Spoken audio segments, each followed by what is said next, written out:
This is Captain Wallace here. I'm going to teach you about the Coronado brew. I'll save you $300 to $400 on coffee if you're out there trying to stay awake in the military or at your job. Everybody knows those little Starbucks and Dunkin' Donuts coffees you buy in the store, the little glass bottles. They cost $3 or $4. Sometimes, $4 for a latte, $3 for a bottle, and $2.79 to $3, something like that. You can get a 4-pack or something, maybe save a little. But some people go through 4 of those in a day. Some people go through more even. They pull 24-hour shifts. Some people pull 36 hours in the military or more. And they're out there trying to stay awake. It's real important to stay awake. But I can try to save you a little bit of money. And I'll show you how to do that with my brew. It's I call it Coronado brew, but basically it's this right here, MaxwellHouse crystals. Everybody's seen it. This is a 9 ounces of the product. It doesn't say exactly how many servings that is, but if you're a cook, you can just convert the ounces to the number of tablespoons. And 1 cup is maybe 2 or 3 tablespoons, depending on how strong you like it. You need a cup like this, a tumbler, and you're going to put 2 to 3 tablespoons in here, and then you're going to fill it up about 2 fingers on the bottom with water, right? 2 or 3 fingers. I wouldn't go as high as 3. It's maybe an inch of water or less, just enough so that you can heat up the coffee, and it's going to make like an espresso out of these crystals, right? And then you need sugar, and you're going to put about a tablespoon of sugar in there, right? If you like it, like they come out of the bottles, usually it's about a tablespoon. And you need a flavoring. You got vanilla, and this is imitation. You can buy the more expensive stuff, but vanilla is something a lot of people like.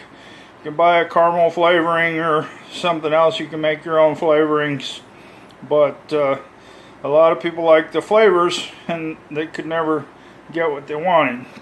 I heard about a product up north in New England. It's called coffee milk. I had a friend, he said, go make some coffee milk. I was over watching TV or playing video games when I was young.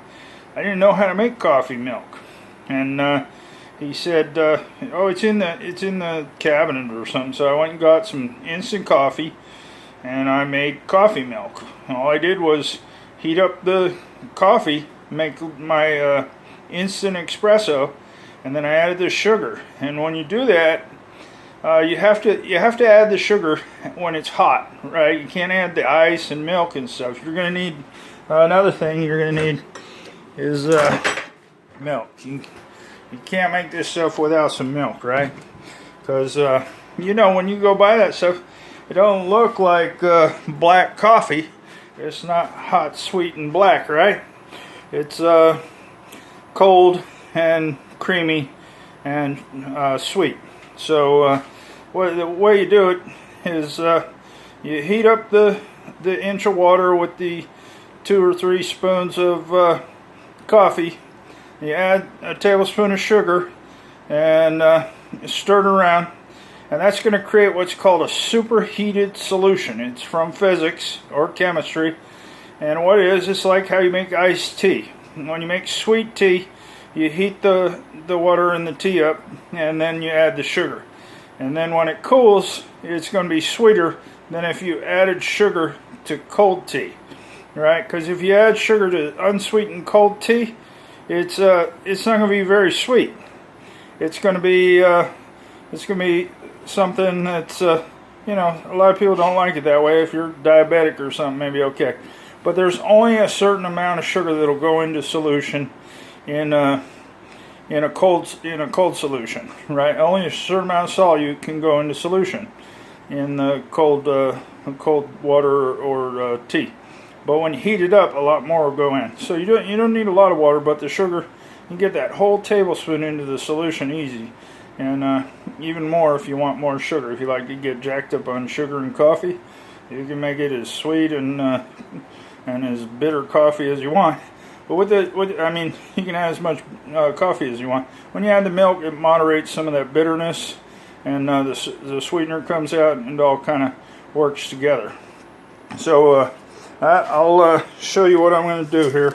I'm going to grab this coffee right here, and then I'm going to have a good camera system. I'm going to take just a tablespoon of this stuff. Let's do 2. We'll make it strong enough for a government worker. And then I'm going to set this over here. I'm going to talk to you while I do this. This is my sugar. I'm going to grab a tablespoon of that too. And I'm going to, let's make it 2. One's not quite enough is what it looks like. So I got 2 tablespoons of sugar. And now I'm going to go in the kitchen and I'm going to add some water and put it in the microwave. Okay? So let's go over here to the kitchen. Got these sink place. I got making a video. Okay, I'm getting a little bit of water there to make this stuff. Side by so you can use the microwave. Now I'm put this in the microwave. There's the microwave for 30 seconds.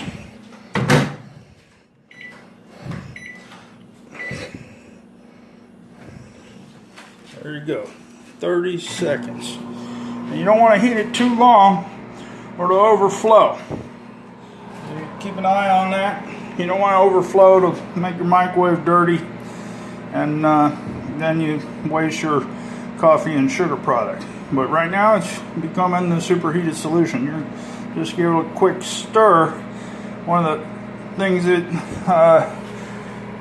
creates a chemical reaction is things like heat, and there's physical changes like pressure or stirring or something. Give it a swirl or a stir and get that sugar into the solution. So let's go back in here and we'll give it that stir. Okay, so we give it a little stir, right? And then I'll put my camera over here. So now I'm going to add a little bit of this imitation vanilla, just like a little splash of it. You don't need much. It's doesn't taste bad. It's not bad. Now I got a little tiny refrigerator, so I use my ocean spray bottles and put my gallons of milk. But I went out to Family Dollar and bought a gallon of milk. It's a little more expensive, but I was doing laundry down there, and this is I got a little refrigerator so people don't steal my stuff out of the main one in the kitchen. I got roommates, and this fits right in the door of the little refrigerator. Those big gallons don't fit in the door, so you can take one and put it in the door, and then put one on its side. And these lids are a lot better than those stupid lids on a gallon, right? And there's less force from a half a gallon on this lid, which is better than a gallon lid. So this won't leak like a gallon lid will leak. So you take your gallon, pour it in these. Just remember what the expiration date is. So let's fill the glass up, right? And then we're going to do one more thing after that. We stir it, and we're going to add some ice, right? Because the milk's cold. We'll put the milk back in the refrigerator, keep it cold so nothing goes wrong with milk. And we're going to keep the spoon here. We'll give it a stir. I should have actually stirred it before I added the milk. But let's see, we'll go back to the kitchen, get a little ice, and that is all you need to do to make your coffee. And like I said, that is a fraction of the cost, right? So here's our ice tray.